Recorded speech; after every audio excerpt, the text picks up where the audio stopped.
ಬಂಗಾರ.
ಓಂ ಶಾಂತಿ. ಇಂದಿನ ದಿನಾಂಕ 24/8/2026. ಬಾಪ್ದಾದ ಮಧುಬನ. ಮಧುರ ಮಕ್ಕಳೇ, ಸುಖ ಕೊಡುವಂತಹ ತಂದೆಯನ್ನು ಬಹಳ ಬಹಳ ಪ್ರೀತಿಯಿಂದ ನೆನಪು ಮಾಡಿರಿ. ನೆನಪು ಮಾಡದೆ ಪ್ರೀತಿಯುಂಟಾಗುವುದಿಲ್ಲ. ಪ್ರಶ್ನೆ: ತಂದೆಯು ಮಕ್ಕಳಿಗೆ ಪ್ರತಿನಿತ್ಯವೂ ನೆನಪಿನ ಅಭ್ಯಾಸ ಮಾಡುವ ಸೂಚನೆ ಏಕೆ ನೀಡುತ್ತಾರೆ? ಉತ್ತರ: ಏಕೆಂದರೆ ನೆನಪಿನಿಂದಲೇ ಆತ್ಮವು ಪಾವನವಾಗುವುದು. ನೆನಪಿನಿಂದಲೇ ಪೂರ್ಣ ಆಸ್ತಿಯನ್ನು ತೆಗೆದುಕೊಳ್ಳುತ್ತೀರಿ.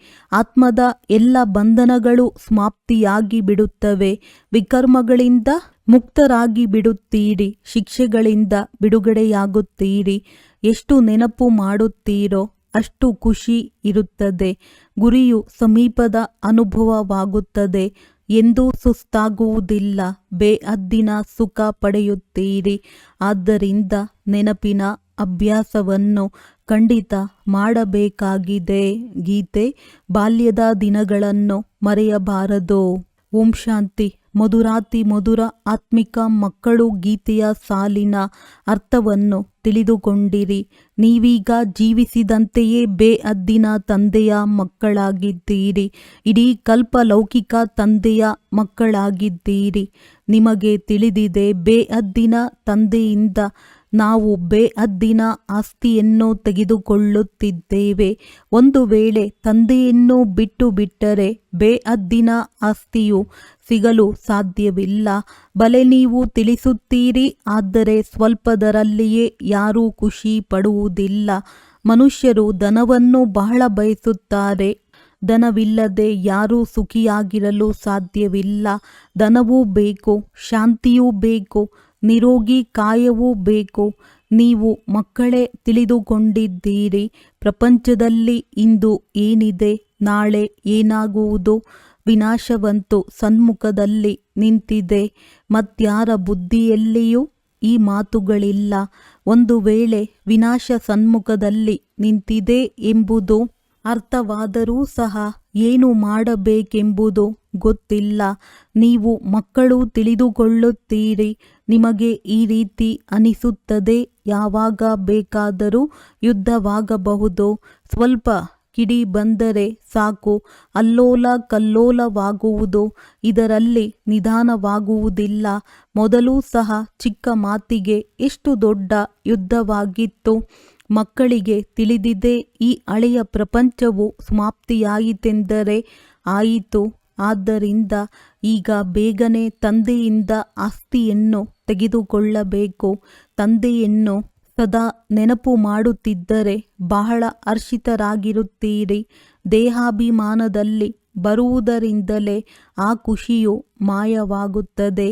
ದೇಹಿ ಅಭಿಮಾನಿಗಳಾಗುತ್ತೀರೆಂದರೆ ತಂದೆಯನ್ನು ನೆನಪು ಮಾಡುವಿರಿ.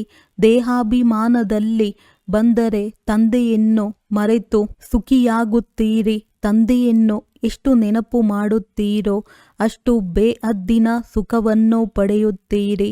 ನೀವಿಲ್ಲಿ ಬಂದಿರುವುದೇ ಇಂತಹ ಲಕ್ಷ್ಮೀ ನಾರಾಯಣರಾಗುವುದಕ್ಕಾಗಿ.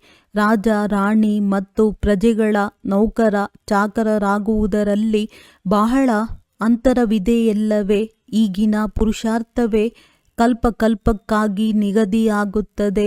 ನಾವು ಎಷ್ಟು ಪುರುಷಾರ್ಥ ಮಾಡಿದ್ದೇವೆ ಎಂಬುದು ಅಂತಿಮದಲ್ಲಿ ಸಾಕ್ಷಾತ್ಕಾರವಾಗುತ್ತದೆ. ಈಗಲೂ ಸಹ ತಂದೆಯು ಹೇಳುತ್ತಾರೆ, ತಮ್ಮ ಸ್ಥಿತಿಯನ್ನೇ ನೋಡಿಕೊಳ್ಳುತ್ತಾ ಇರಿ. ಯಾವ ಮಧುರಾತಿ ಮಧುರ ತಂದೆಯಿಂದ ಸ್ವರ್ಗದ ಆಸ್ತಿಯೂ ಸಿಗುತ್ತದೆಯೋ ಅವರನ್ನು ನಾವು ಎಷ್ಟು ನೆನಪು ಮಾಡುತ್ತೇವೆ. ನಿಮ್ಮದೆಲ್ಲವೂ ನೆನಪಿನ ಮೇಲೆ ಆಧಾರಿತವಾಗಿದೆ. ಎಷ್ಟು ನೆನಪು ಮಾಡುತ್ತೀರೋ ಅಷ್ಟು ಖುಷಿಯೂ ಇರುವುದು. ನಾವೀಗ ಸನ್ಮುಖ ಬಂದು ತಲುಪಿದ್ದೇವೆ ಎಂಬುದನ್ನು ತಿಳಿದುಕೊಳ್ಳುತ್ತೀರಿ. ಕೆಲವರು ಗುರಿಯು ಇನ್ನೆಷ್ಟು ದೂರವಿದೆಯೋ ಎಂದು ಹೇಳಿ ಸುಸ್ತಾಗಿ ಬಿಡುತ್ತಾರೆ. ತಲುಪಿದಾಗಲೇ ಪರಿಶ್ರಮವು ಸಫಲವಾಗುವುದು. ಯಾರಿಗೆ ಭಗವಂತನೆಂದು ಹೇಳಲಾಗಿದೆ ಎಂಬುದು ಪ್ರಪಂಚದವರಿಗೆ ಗೊತ್ತಿಲ್ಲ.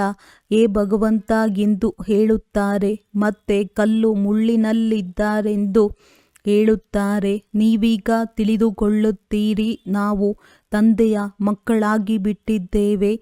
ಈಗ ತಂದೆಯ ಮತದನುಸಾರವೇ ನಡೆಯಬೇಕಾಗಿದೆ. ಬಲೆ ವಿದೇಶದಲ್ಲಿಯೇ ಇರಿ, ಅಲ್ಲಿದ್ದರೂ ಸಹ ಕೇವಲ ತಂದೆಯನ್ನು ನೆನಪು ಮಾಡಬೇಕಾಗಿದೆ. ನಿಮಗೆ ಶ್ರೀಮತವಂತೂ ಸಿಕ್ಕಿದೆ ತಂದೆಯ ನೆನಪಿನ ವಿನಃ. ಆತ್ಮವು ತಮೋ ಪ್ರಧಾನದಿಂದ ಸತೋ ಪ್ರಧಾನವಾಗಲು ಸಾಧ್ಯವಿಲ್ಲ ಬಾಬಾ, ನಾವು ತಮ್ಮಿಂದ ಪೂರ್ಣ ಆಸ್ತಿಯನ್ನು ತೆಗೆದುಕೊಳ್ಳುತ್ತೇವೆ. ಹೇಗೆ ನಮ್ಮ ತಂದೆಯು ಬ್ರಹ್ಮ ಆಸ್ತಿಯನ್ನು ತೆಗೆದುಕೊಳ್ಳುವರೋ ಹಾಗೆಯೇ ನಾವು ಸಹ ಪುರುಷಾರ್ಥ ಮಾಡಿ ಅವರ ಸಿಂಹಾಸನದ ಮೇಲೆ ಅವಶ್ಯವಾಗಿ ಕುಳಿತುಕೊಳ್ಳುತ್ತೇವೆ. ಮೊಮ್ಮ ಬಾಬಾ ರಾಜರಾಜೇಶ್ವರ ರಾಜರಾಜೇಶ್ವರಿಯಾಗುತ್ತಾರೆ ಅಂದ ಮೇಲೆ ನಾವು ಆಗುತ್ತೇವೆ ಎಂದು ಹೇಳುತ್ತೀರಿ. ಪರೀಕ್ಷೆಯಂತೂ ಎಲ್ಲರಿಗೂ ಒಂದೇ ಆಗಿದೆ. ನಿಮಗೆ ಬಹಳ ಸ್ವಲ್ಪವೇ ಕಲಿಸಲಾಗುತ್ತದೆ. ಕೇವಲ ತಂದೆಯನ್ನು ನೆನಪು ಮಾಡಿರಿ. ಇದಕ್ಕೆ ಸಹಜ ರಾಜಯೋಗ ಬಲವೆಂದು ಹೇಳಲಾಗುತ್ತದೆ. ನೀವು ತಿಳಿದುಕೊಳ್ಳುತ್ತೀರಿ, ಯೋಗದಿಂದ ಬಹಳ ಬಲ ಸಿಗುತ್ತದೆ. ನಾವು ಯಾವುದೇ ವಿಕರ್ಮ ಮಾಡಿದರೆ ಬಹಳ ಶಿಕ್ಷೆಯನ್ನು ಅನುಭವಿಸುತ್ತೇವೆ. ಪದವಿ ಭ್ರಷ್ಟರಾಗುತ್ತೀರಿ. ನೆನಪಿನಲ್ಲಿಯೇ ಮಾಯೆಯು ವಿಘ್ನಗಳನ್ನು ಹಾಕುತ್ತದೆ. ನೀವು ತಿಳಿದುಕೊಂಡಿದ್ದೀರಿ, ನಾವೀಗ ಪಾವನ ಪ್ರಪಂಚಕ್ಕೆ ಹೋಗುತ್ತಿದ್ದೇವೆ. ಯಾರು ಬ್ರಾಹ್ಮಣರಾಗುವರೋ ಅವರೇ ನಿಮಿತ್ತರಾಗುವರು. ಬ್ರಹ್ಮಮುಖ ವಂಶಾವಳಿ ಬ್ರಾಹ್ಮಣರಾಗದ ವಿನಃ ನೀವು ತಂದೆಯಿಂದ ಆಸ್ತಿಯನ್ನು ತೆಗೆದುಕೊಳ್ಳಲು ಸಾಧ್ಯವಿಲ್ಲ. ತಂದೆಯು ಮಕ್ಕಳನ್ನು ಆಸ್ತಿ ಕೊಡುವುದಕ್ಕಾಗಿಯೇ ರಚಿಸುತ್ತಾರೆ. ನಾವಂತೂ ಶಿವ ತಂದೆಯ ಮಕ್ಕಳಾಗಿ ಬಿಟ್ಟಿದ್ದೇವೆ. ಅವರು ಹೊಸ ಸೃಷ್ಟಿಯನ್ನು ರಚಿಸುವುದೇ ಮಕ್ಕಳಿಗೆ ಆಸ್ತಿಯನ್ನು ಕೊಡುವುದಕ್ಕಾಗಿ. ಶರೀರಧಾರಿಗಳಿಗೆ ಆಸ್ತಿಯನ್ನು ಕೊಡುತ್ತಾರೆ. ಆತ್ಮಗಳಂತೂ ಮೇಲಿರುತ್ತಾರೆ. ಅಲ್ಲಿ ಆಸ್ತಿ ಅಥವಾ ಪ್ರಾರಬ್ಧದ ಮಾತಿರುವುದಿಲ್ಲ. ನೀವೀಗ ಪುರುಷಾರ್ಥ ಮಾಡಿ ಪ್ರಾರಬ್ಧವನ್ನು ಪಡೆಯುತ್ತಿದ್ದೀರಿ. ಇದು ಪ್ರಪಂಚದವರಿಗೆ ಗೊತ್ತಿಲ್ಲ. ಈಗ ಸಮಯವು ಸಮೀಪಿಸುತ್ತಾ ಹೋಗುತ್ತಿದೆ. ಒಂದು ವೇಳೆ ಇಂಥವರು ನಮ್ಮನ್ನು ಈ ರೀತಿ ಮಾಡಿದರೆ ನಾವು ಒಮ್ಮೆಲೇ ಅವರನ್ನು ಆರಿಸಿ ಬಿಡುತ್ತೇವೆ ಎಂದು ಸೂಚನೆ ಕೊಡುತ್ತಿರುತ್ತಾರೆ. ಆರಿಸುವ ತಯಾರಿಗಳಾಗುತ್ತಿವೆ. ಬಾಂಬುಗಳನ್ನು ಯಾರು ಸುಮ್ಮನೆ ಇಟ್ಟುಕೊಳ್ಳುವುದಿಲ್ಲ. ಬಹಳ ತಯಾರಿಗಳು ನಡೆಯುತ್ತಿದೆ. ಬ್ರಿಟಿಷ್ ಸರ್ಕಾರದ ಸಮಯದಲ್ಲಿ ಪಾಕಿಸ್ತಾನ ಹಿಂದೂಸ್ತಾನ ಇತ್ತೆಯಾದವರ ಯುದ್ಧವಾಯಿತೆಂದು ಬರೆಯಲ್ಪಟ್ಟಿದೆ. ಪಾಂಡವರು ಮತ್ತು ಕೌರವರ ಯುದ್ಧವಾಗಲಿಲ್ಲ. ಯಾದವರು ಒಡೆದಾಡುತ್ತಿದ್ದಾರೆ. ಬಾಂಬುಗಳು ತಯಾರಾಗಿವೆ. ಈಗ ತಂದೆಯು ನಮಗೆ ಆದೇಶ ನೀಡುತ್ತಾರೆ, ಮಕ್ಕಳೇ, ನನ್ನೊಬ್ಬನನ್ನೇ ನೆನಪು ಮಾಡಿರಿ. ಇಲ್ಲದಿದ್ದರೆ ಅಂತಿಮದಲ್ಲಿ ಬಹಳ ಅಳಬೇಕಾಗುವುದು. ಪರೀಕ್ಷೆಯಲ್ಲಿ ಅನುತ್ತೀರ್ಣರಾದರೆ ಕೋಪದಲ್ಲಿ ಹೋಗಿ ಮುಳುಗಿ ಸಾಯುತ್ತಾರೆ. ಇಲ್ಲಿ ಕೋಪದ ಮಾತಿಲ್ಲ. ಅಂತಿಮದಲ್ಲಿ ನಿಮಗೆ ಬಹಳ ಸಾಕ್ಷಾತ್ಕಾರಗಳಾಗುತ್ತವೆ. ನಾವು ಏನೇನಾಗುತ್ತೇವೆ ಎಂಬುದೂ ಸಹ ಅರ್ಥವಾಗಿ ಬಿಡುತ್ತದೆ. ಪುರುಷಾರ್ಥ ಮಾಡಿಸುವುದೇ ತಂದೆಯ ಕರ್ತವ್ಯವಾಗಿದೆ. ತಂದೆಯು ತಿಳಿಸುತ್ತಾರೆ, ಮಕ್ಕಳೇ, ಕರ್ಮ ಮಾಡುತ್ತಾ ನೆನಪು ಮಾಡುವುದನ್ನು ಮರೆತು ಹೋಗುತ್ತೀರಿ. ಅಥವಾ ಬಿಡುವು ಸಿಗುವುದಿಲ್ಲವೆಂದರೆ ಸಮಯ ತೆಗೆದು ಕುಳಿತು ತಂದೆಯನ್ನು ನೆನಪು ಮಾಡಿರಿ. ಪರಸ್ಪರ ನೀವು ಮಿಲನ ಮಾಡುತ್ತೀರೆಂದರೂ ಈ ಪ್ರಯತ್ನ ಪಡಿ. ನಾವು ತಂದೆಯನ್ನು ನೆನಪು ಮಾಡಬೇಕು. ಎಲ್ಲರೂ ಸೇರಿ ಕುಳಿತುಕೊಂಡಾಗ ಚೆನ್ನಾಗಿ ನೆನಪು ಮಾಡಬಹುದು. ಸಂಘಟನೆಯ ಸಹಯೋಗ ಸಿಗುವುದು ಮೂಲ ಮಾತಾಗಿದೆ. ತಂದೆಯನ್ನು ನೆನಪು ಮಾಡುವುದು. ಇಲ್ಲಿ ಬರುವುದಾದರೆ ಬನ್ನಿ, ಅಥವಾ ಬರದಿದ್ದರೂ ಸಹ ತಂದೆಯನ್ನು ನೆನಪು ಮಾಡುತ್ತಾ ಇರಿ. ಹೇಗೆ ಯಾರಾದರೂ ವಿದೇಶಕ್ಕೆ ಹೋಗುತ್ತಾರೆಂದರೆ ಅವರು ಅಷ್ಟು ದೂರದಿಂದ ಬರುವುದಕ್ಕೆ ಆಗುವುದಿಲ್ಲ. ಅಲ್ಲಿಯೂ ಸಹ ಕೇವಲ ಒಂದು ಮಾತನ್ನು ನೆನಪಿಟ್ಟುಕೊಳ್ಳಿ, ತಂದೆಯ ನೆನಪಿನಿಂದಲೇ ನೀವು ತಮೋಪ್ರಧಾನರಿಂದ ಸತೋಪ್ರಧಾನರಾಗುತ್ತೀರಿ. ತಂದೆಯು ತಿಳಿಸುತ್ತಾರೆ, ಒಂದು ಮಾತನ್ನು ನೆನಪಿಟ್ಟುಕೊಳ್ಳಿ, ತಂದೆಯನ್ನು ನೆನಪು ಮಾಡಿರಿ. ತಂದೆಯು ತಿಳಿಸುತ್ತಾರೆ, ಮನ್ಮನಾಭವ, ನನ್ನನ್ನು ನೆನಪು ಮಾಡಿದರೆ ವಿಶ್ವದ ಮಾಲೀಕರಾಗುತ್ತೀರಿ. ಮೂಲ ಮಾತು ನೆನಪಿನದ್ದಾಗಿದೆ. ಎಲ್ಲಿಯೂ ಹೋಗುವ ಅವಶ್ಯಕತೆ ಇಲ್ಲ. ಮನೆಯಲ್ಲಿರಿ, ಕೇವಲ ತಂದೆಯನ್ನು ನೆನಪು ಮಾಡುತ್ತಾ ಇರಿ. ಪವಿತ್ರರಾಗದಿದ್ದರೆ ನೆನಪು ಮಾಡಲು ಆಗುವುದಿಲ್ಲ. ಎಲ್ಲರೂ ಬಂದು ತರಗತಿಯಲ್ಲಿ ಓದುತ್ತೇವೆ ಎಂದಲ್ಲ. ಮಂತ್ರವನ್ನು ತೆಗೆದುಕೊಂಡ ಮೇಲೆ ಬಲೆ ಎಲ್ಲಿಯೇ ಹೋಗಿ ಓದಿರಿ. ಸತೋಪ್ರಧಾನರಾಗುವ ಮಾರ್ಗವನ್ನು ತಂದೆಯು ತಿಳಿಸಿದ್ದಾರೆ. ವಾಸ್ತವದಲ್ಲಿ ಸೇವಾ ಕೇಂದ್ರಕ್ಕೆ ಬರುವುದರಿಂದ ಹೊಸ ಹೊಸ ವಿಚಾರಗಳನ್ನು ಕೇಳುತ್ತಾ ಇರುತ್ತೀರಿ. ಒಂದು ವೇಳೆ ಯಾವುದೇ ಕಾರಣದಿಂದ ಬರಲು ಆಗದೇ ಇದ್ದರೆ, ಉದಾಹರಣೆ ಮಳೆ ಬರುತ್ತದೆ ಅಥವಾ ಕರ್ಫ್ಯೂ ಆಗುತ್ತದೆ, ಯಾರೂ ಹೊರಗೆ ಬರಲು ಸಾಧ್ಯವಾಗದಿದ್ದಾಗ ಏನು ಮಾಡುವಿರಿ? ಆದ್ದರಿಂದ ತಂದೆಯು ತಿಳಿಸುತ್ತಾರೆ, ಪರವಾಗಿಲ್ಲ, ಎಲ್ಲಿದ್ದರೂ ಸಹ ನೀವು ನೆನಪಿನಲ್ಲಿರಿ. ನಡೆಯುತ್ತಾ ತಿರುಗಾಡುತ್ತಾ ನೆನಪಿನಲ್ಲಿರಿ. ಅನ್ಯರಿಗೆ ಇದನ್ನೇ ಹೇಳಿರಿ. ತಂದೆಯನ್ನು ನೆನಪು ಮಾಡುವುದರಿಂದ ವಿಕರ್ಮಗಳು ವಿನಾಶವಾಗುತ್ತವೆ ಮತ್ತು ದೇವತೆಗಳಾಗಿ ಬಿಡುತ್ತೀರಿ. ಎರಡೇ ಅಕ್ಷರಗಳಿವೆ. ತಂದೆಯು ಹೇಳುತ್ತಾರೆ, ಮಕ್ಕಳೇ, ಬಾಲ್ಯವನ್ನು ಮರೆಯಬೇಡಿ. ಒಂದು ವೇಳೆ ತಂದೆಯನ್ನು ಮರೆತರೆ ಇಂದು ನಗುತ್ತೀರಿ, ನಾಳೆ ಅಳಬೇಕಾಗುವುದು. ತಂದೆಯಿಂದ ಪೂರ್ಣ ಆಸ್ತಿಯನ್ನು ತೆಗೆದುಕೊಳ್ಳಬೇಕಾಗಿದೆ. ಸ್ವರ್ಗದಲ್ಲಂತೂ ಹೋಗುತ್ತೇವೆ ಅಲ್ಲವೇ? ಅಂದ ಮೇಲೆ ಅದೃಷ್ಟದಲ್ಲಿ ಏನಿದ್ದರೆ ಅದೇ ಆಗುವುದೆಂದು ಅನೇಕರು ಹೇಳುತ್ತಾರೆ. ಅದಕ್ಕೆ ಯಾರು ಪುರುಷಾರ್ಥ ಮಾಡುವುದು ಎಂದು ಹೇಳುವುದಿಲ್ಲ. ಮನುಷ್ಯರು ಶ್ರೇಷ್ಠ ಪದವಿಯನ್ನು ಪಡೆಯುವುದಕ್ಕಾಗಿಯೇ ಪುರುಷಾರ್ಥ ಮಾಡುತ್ತಾರೆ. ಈಗ ತಂದೆಯ ಬಳಿ ಶ್ರೇಷ್ಠ ಪದವಿ ಸಿಗುತ್ತದೆ ಅಂದ ಮೇಲೆ ಏಕೆ ಹುಡುಗಾಟಿಕೆ ಮಾಡುವಿರಿ? ಶಾಲೆಯಲ್ಲಿ ಯಾರು ಓದುವುದಿಲ್ಲವೋ ಅವರು ವಿದ್ಯಾವಂತರ ಮುಂದೆ ತಲೆಬಾಗಬೇಕಾಗುವುದು. ತಂದೆಯನ್ನು ಪೂರ್ಣ ನೆನಪು ಮಾಡದಿದ್ದರೆ ಹೋಗಿ ಪ್ರಜೆಗಳಿಗೂ ನೌಕರ ಚಾಕರರಾಗುತ್ತೀರಿ.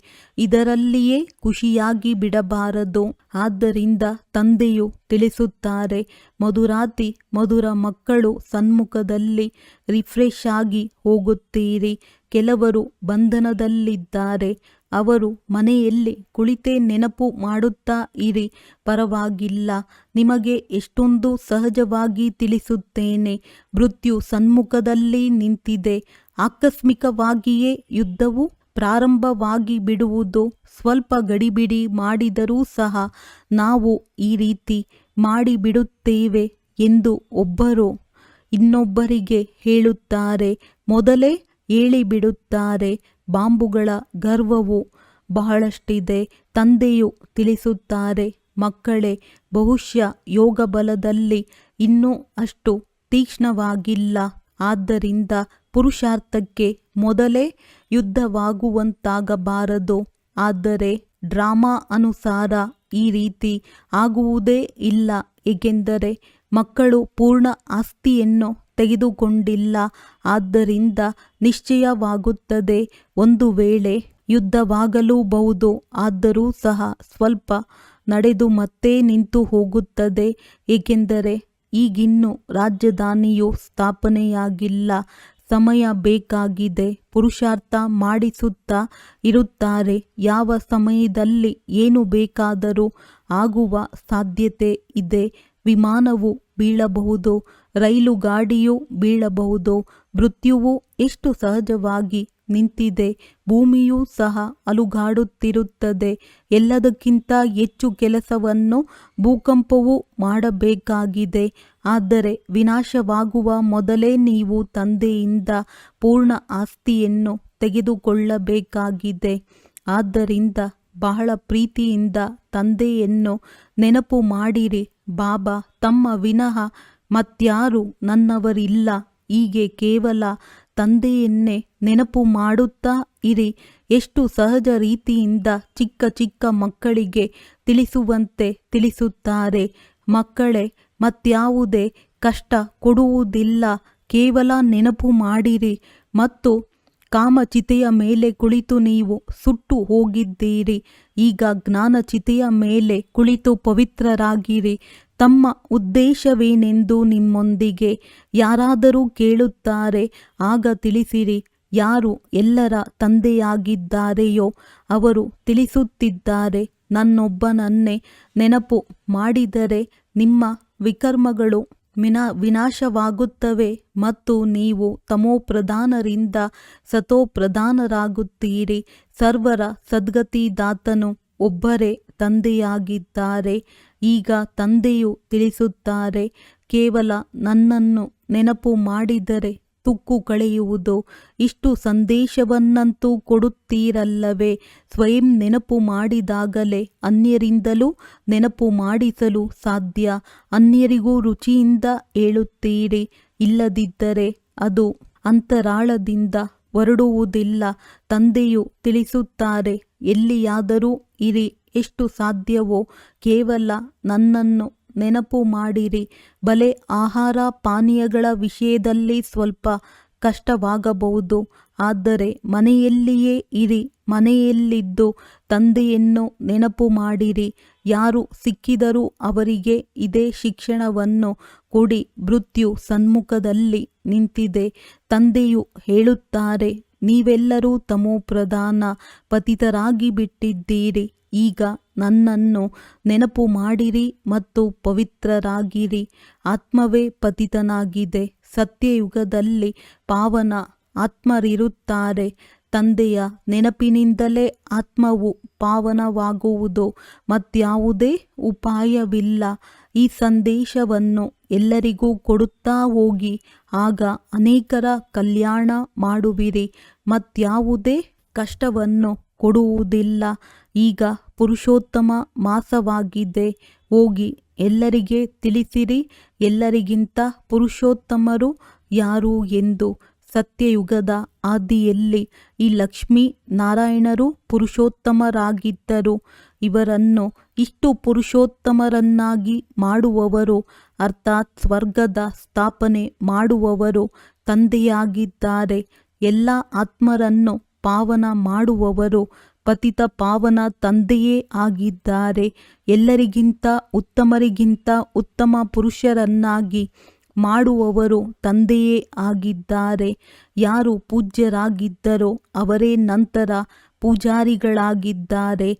ರಾವಣ ರಾಜ್ಯದಲ್ಲಿ ನಾವು ಪೂಜಾರಿಗಳಾಗಿರುತ್ತೇವೆ. ರಾಮ ರಾಜ್ಯದಲ್ಲಿ ಪೂಜ್ಯರಾಗುತ್ತೇವೆ. ಈಗ ರಾವಣ ರಾಜ್ಯದ ಅಂತ್ಯವಾಗಿದೆ. ನಾವು ಪೂಜಾರಿಗಳಿಂದ ಮತ್ತೆ ಪೂಜ್ಯರಾಗುತ್ತೇವೆ. ತಂದೆಯನ್ನು ನೆನಪು ಮಾಡುವ ಮಾರ್ಗವನ್ನು ಅನ್ಯರಿಗೂ ತಿಳಿಸಬೇಕಾಗಿದೆ. ವೃದ್ಧರೂ ಸಹ ಈ ಸೇವೆ ಮಾಡಬೇಕು. ಮಿತ್ರ ಸಂಬಂಧಿಗಳಿಗೂ ಸಹ ತಂದೆಯ ಪರಿಚಯ ಕೊಡಿ. ಈ ರೀತಿ ತಿಳಿಸಿರಿ. ಶಿವತಂದೆಯು ಹೇಳುತ್ತಾರೆ, ನನ್ನೊಬ್ಬನನ್ನೇ ನೆನಪು ಮಾಡಿದರೆ ನೀವು ಸ್ವರ್ಗದ ಮಾಲೀಕರಾಗುತ್ತೀರಿ. ನಿರಾಕಾರ ಶಿವತಂದೆಯು ಸರ್ವರ ಸದ್ಗತಿದಾತನಾಗಿದ್ದಾರೆ. ಅವರು ಎಲ್ಲ ಆತ್ಮರಿಗೆ ತಿಳಿಸುತ್ತಾರೆ, ನನ್ನನ್ನು ನೆನಪು ಮಾಡಿರಿ, ಆಗ ಸತೋಪ್ರಧಾನರಾಗುವಿರಿ. ಇದನ್ನು ತಿಳಿಸುವುದು ಸಹಜವಲ್ಲವೇ? ವೃದ್ಧರೂ ಸಹ ಈ ಸರ್ವಿಸ್ ಮಾಡಬಹುದು. ಮೂಲ ಮಾತೇ ಇದಾಗಿದೆ. ಎಲ್ಲಿಯೇ ಮದುವೆ ಮುಂಜಿಗಳಿಗೆ ಹೋಗುತ್ತೀರೆಂದರೆ ಕಿವಿಯಲ್ಲಿ ಈ ಮಾತನ್ನು ತಿಳಿಸಿರಿ. ಗೀತೆಯ ಭಗವಂತನು ಹೇಳುತ್ತಾರೆ, ನನ್ನನ್ನು ನೆನಪು ಮಾಡಿರಿ ಎಂದು. ಈ ಮಾತನ್ನು ಎಲ್ಲರೂ ಇಷ್ಟಪಡುತ್ತಾರೆ. ಹೆಚ್ಚಿನದಾಗಿ ಹೇಳುವ ಅವಶ್ಯಕತೆ ಇಲ್ಲ. ಕೇವಲ ತಂದೆಯ ಸಂದೇಶವನ್ನು ಕೊಡಬೇಕಾಗಿದೆ.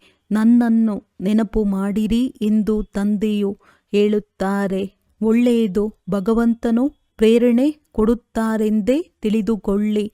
ಸ್ವಪ್ನದಲ್ಲಿ ಸಾಕ್ಷಾತ್ಕಾರವಾಗುತ್ತದೆ ಅಥವಾ ಸದ್ದು ಕೇಳಿ ಬರುತ್ತದೆ. ತಂದೆಯು ತಿಳಿಸುತ್ತಾರೆ, ನನ್ನನ್ನು ನೆನಪು ಮಾಡಿದರೆ ಸತೋಪ್ರಧಾನರಾಗಿ ಬಿಡುವಿರಿ. ನೀವು ಕೇವಲ ಇದೇ ಚಿಂತನೆ ಮಾಡುತ್ತಾ ಇರಿ. ಇದರಿಂದ ದೋಣಿಯು ಪಾರಾಗುವುದು.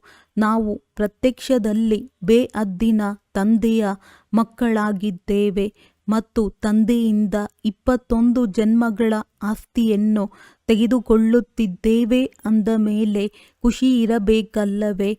ತಂದೆಯನ್ನು ಮರೆಯುವುದರಿಂದಲೇ ಕಷ್ಟವಾಗುತ್ತದೆ.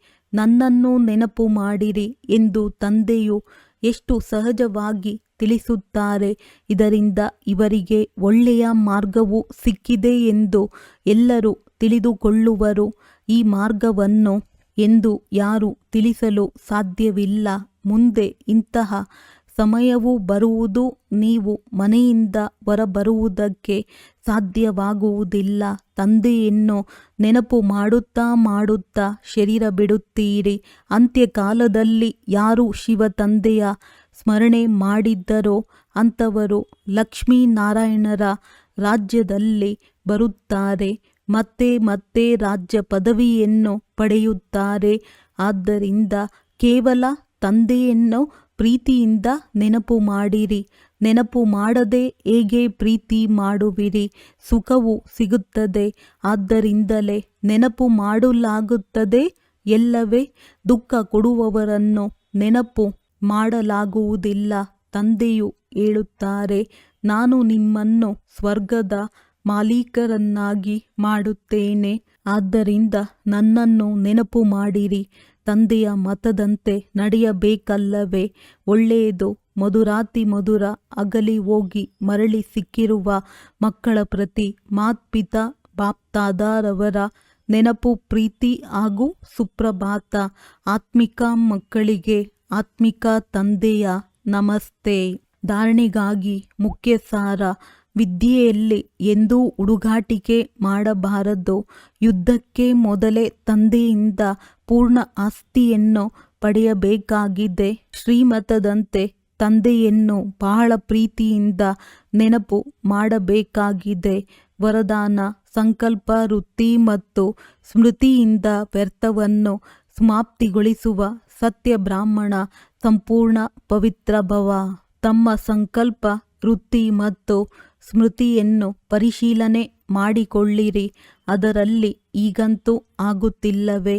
ಏನೋ ತಪ್ಪಾಗಿ ಬಿಟ್ಟಿತು, ಪಶ್ಚಾತ್ತಾಪ ಪಡಲಾಯಿತು, ಕ್ಷಮೆಯಾಚಿಸಿದೆನು, ಮುಕ್ತನಾದೆನು ಎನ್ನುವಂತೆ ಆಗುತ್ತಿಲ್ಲವೇ? ಯಾರೆಷ್ಟಾದರೂ ಕ್ಷಮೆಯಾಚಿಸಬಹುದು. ಆದರೆ ಪಾಪ ಅಥವಾ ವ್ಯರ್ಥ ಕರ್ಮವೇನಾಯಿತೋ ಅದರ ಚಿಹ್ನೆಯಂತೂ ಸಮಾಪ್ತಿಯಾಗುವುದಿಲ್ಲ. ರಿಜಿಸ್ಟರ್ ಶುದ್ಧ ಸ್ವಚ್ಛವಾಗಿರುವುದಿಲ್ಲ. ಕೇವಲ ಈ ರೀತಿ ಪದ್ಧತಿಗಳನ್ನಾಗಿ ಮಾಡಿಕೊಳ್ಳಬಾರದು. ಆದರೆ ಸ್ಮೃತಿಯಲ್ಲಿರಲಿ, ನಾನು ಸಂಪೂರ್ಣ ಪವಿತ್ರ ಬ್ರಾಹ್ಮಣನಾಗಿದ್ದೇನೆ. ಅಪವಿತ್ರತೆಯು ಸಂಕಲ್ಪ, ವೃತ್ತಿ, ಸ್ಮೃತಿಯನ್ನು ಟಚ್ ಮಾಡುವುದಕ್ಕೂ ಸಾಧ್ಯವಿಲ್ಲ. ಇದಕ್ಕಾಗಿ ಹೆಜ್ಜೆ ಹೆಜ್ಜೆಯಲ್ಲಿಯೂ ಎಚ್ಚರಿಕೆ ಇರಲಿ. ಸ್ಲೋಗನ್: ತಂದೆಯ ಜೊತೆಯನ್ನು ಉಪಯೋಗ ಮಾಡುತ್ತೀರೆಂದರೆ ಎಂದಿಗೂ ಹೃದಯ ವಿದೀರ್ಣರು ಆಗುವುದಿಲ್ಲ. ಅವ್ಯಕ್ತ ಸೂಚನೆಗಳು: ಅಪವಿತ್ರತೆಯ ಬೀಜವನ್ನು ಸಮಾಪ್ತಿ ಮಾಡಿ ಸಂಪೂರ್ಣ ಸ್ವಚ್ಛ ಆಗಿರಿ. ಪವಿತ್ರತೆಯ ರಹಸ್ಯವನ್ನು ಪ್ರಾಕ್ಟಿಕಲ್ನಲ್ಲಿ ತರುವುದು ಅರ್ಥಾತ್ ಸಂಕಲ್ಪ ರೂಪದಲ್ಲಿಯೂ 5 ವಿಕಾರಗಳ ಮೇಲೆ ವಿಜಯಿ ಆಗುವುದು. ವ್ಯರ್ಥ ಸಂಕಲ್ಪ ಕ್ರೋಧವನ್ನು ತರಿಸುತ್ತದೆ. ಕಾಮ ಅರ್ಥಾತ್ ಯಾವುದೇ ಆತ್ಮನ ಪ್ರತಿ ಒಂದು ವೇಳೆ ವ್ಯರ್ಥ ದೃಷ್ಟಿಯು ಹೋಗುತ್ತದೆ ಅಂದರೆ ಆ ಸಮಯ ಪವಿತ್ರ ಎಂದು ಹೇಳಲಾಗುವುದಿಲ್ಲ. ಈ ವ್ಯರ್ಥ ಸಂಕಲ್ಪವನ್ನು ತಂದೆಯ ಪ್ರೀತಿಯಲ್ಲಿ ತ್ಯಾಗ ಮಾಡಿಬಿಡಿ. ಒಳ್ಳೆಯದು. ಓಂ ಶಾಂತಿ.